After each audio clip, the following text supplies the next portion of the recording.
এই বন্ধুরা, আজকে আমি তোমাদের সামনে হাজির হয়েছি একটা নতুন রেসিপি নিয়ে। এই দেখো, আমি আজকে বানাবো যে কচু শাক।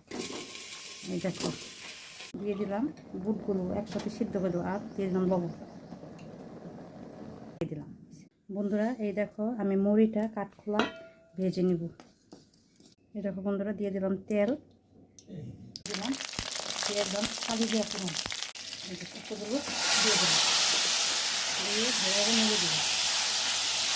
এই দেখো বন্ধুরা, আমার মোটামুটি কচু শাক 60% হয়ে গেছে। দিয়ে দিলাম নুন, দিয়ে দিলাম হলুদ, দিয়ে দিলাম জিরে গুঁড়ো, দিয়ে ভালোভাবে নেড়ে নিচ্ছি। দিয়ে দিলাম মুড়ি গুঁড়োটা, দিয়ে দিলাম স্বাদ মতো চিনি। এই দেখো বন্ধুরা, আমার কচু শাক রেডি। লোভনীয় লাগতেছে না? দেখছো? যদি তোমাদের কচু শাকটা ভালো লাগে, অবশ্যই লাইক শেয়ার একটা কমেন্ট করে দিও।